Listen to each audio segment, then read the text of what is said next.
The Five Tibetans, a spiritual practice. This practice is really good to do in the mornings. When you first start out, it will only take a few minutes, and as you work up and you do them more, then you can complete all of them in about 10 minutes. A lot of folks recommend doing these before you meditate. I personally don't. My habit of rising, getting water, going to the bathroom, then heading to the meditation cushion is so ingrained and works so well for me that I would tend not to change that because that's just such a habit now, and I get my meditation done without fail. And I would rather make sure I get the meditation done than anything else.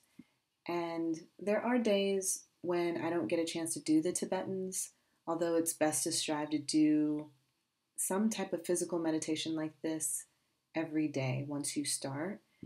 You'll feel the benefits, and it'll kind of compel you to keep going as well.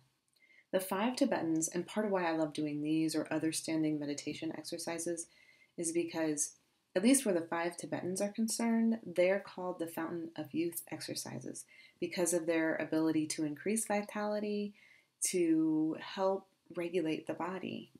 This practice is said to have great health benefits that are quite restorative.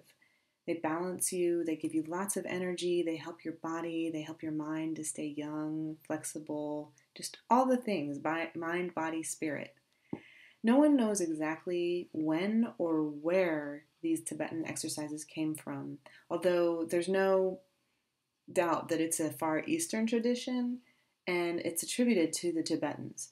But no one knows where it first started, exactly who transmitted this knowledge from one generation to the next, or when it first came to be. But what we do know is that monks of the past millennia have practiced these movements to aid in their spiritual journey. And they're designed to open the heart, mind, and body by opening all of the energy centers, the chakras. The Five Tibetans movements are designed to stimulate the energy centers in the body, as I said, but also encourage deep breathing and help different body systems come alive. These energy centers, as I mentioned, are called chakras.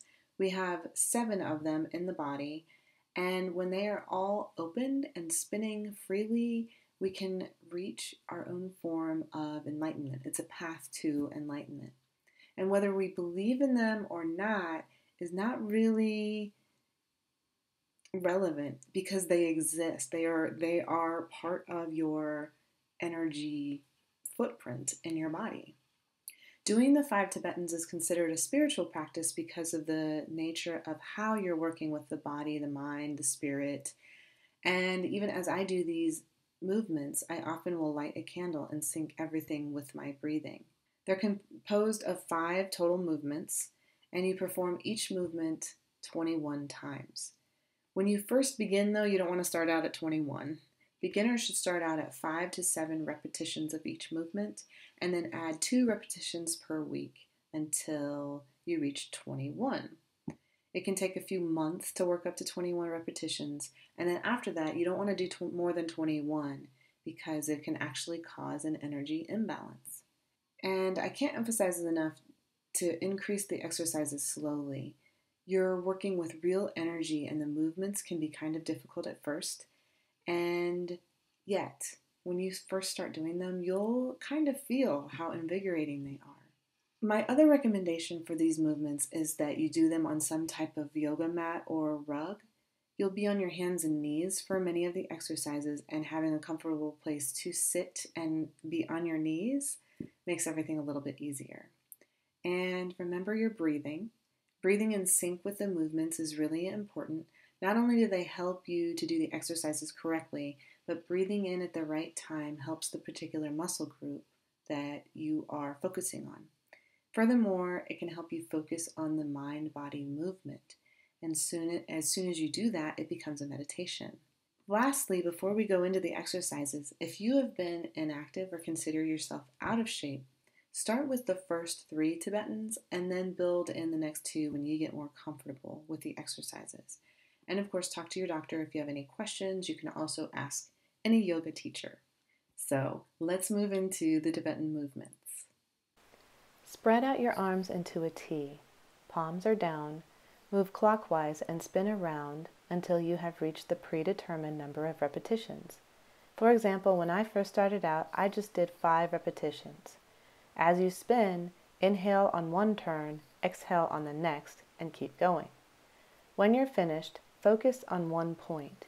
This will be difficult, and put your hands on your hips and spread your feet hip-width apart. Breathe in through the nose and out through the mouth, pursing your lips into a tight O as you breathe out to create resistance, almost like you're going to whistle. Do this for 2 breaths. In fact, you'll end each Tibetan movement with 2 breaths. If you're not used to spinning around, you'll likely feel quite dizzy. This is completely normal. Just make sure you're in a place where you'll be able to catch yourself to prevent falling. The second Tibetan, prone and upward staff. Lay down on your mat or rug. Put your hands at your sides with palms down or underneath the buttocks to help stabilize the body as you move. Extend your legs and flex the feet. Take a deep breath in through the nose and lift the head and legs at the same time. Bring the legs up just past 90 degrees with the toes pointed. Exhale and release. As soon as your head and feet touch the floor, begin again, inhaling as you move the head and legs up, and then exhaling as you release. Do this for the predetermined number of repetitions.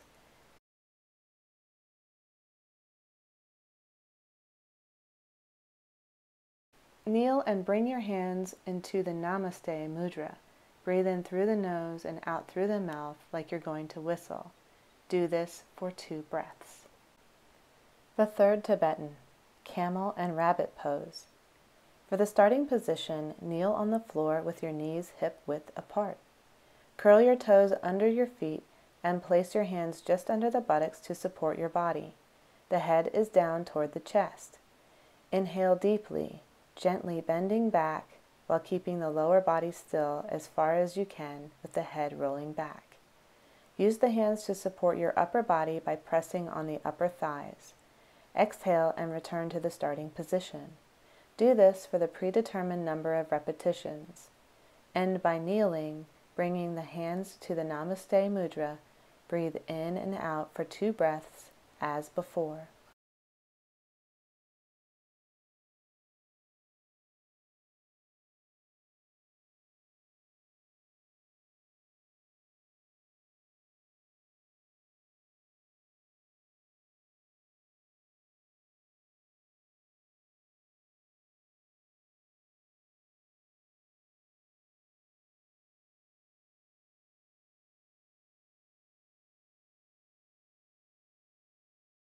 The fourth Tibetan, staff to upward plank. For the starting position, sit on your mat or rug with your back straight. Extend your legs out in front of you with the feet hip-width apart. Place the hands on the ground beside each hip with palms down. The head is down toward the chest. This is the staff pose. For this exercise, the heels of your feet will not move, nor will your hands. Take a deep breath in, and as you do, lift the trunk of the body until it is parallel with the floor. The legs and arms will be perpendicular. Gently let the head fall back. Exhale and bring the body back to the starting position, trying not to completely sit back on the mat, but letting the body hover ever so slightly.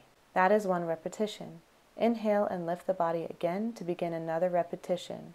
End by kneeling, bringing hands to the Namaste Mudra, and breathe in and out for 2 breaths.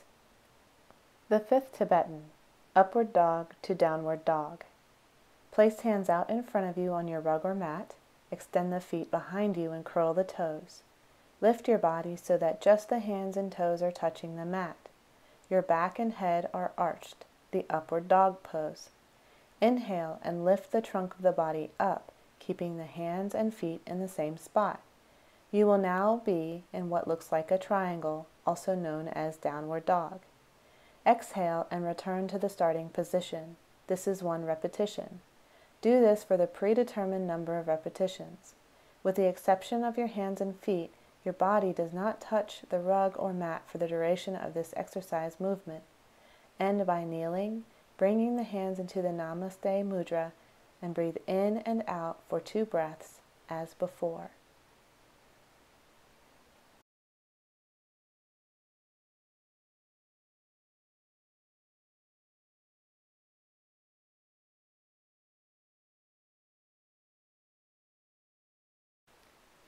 Ending the exercises.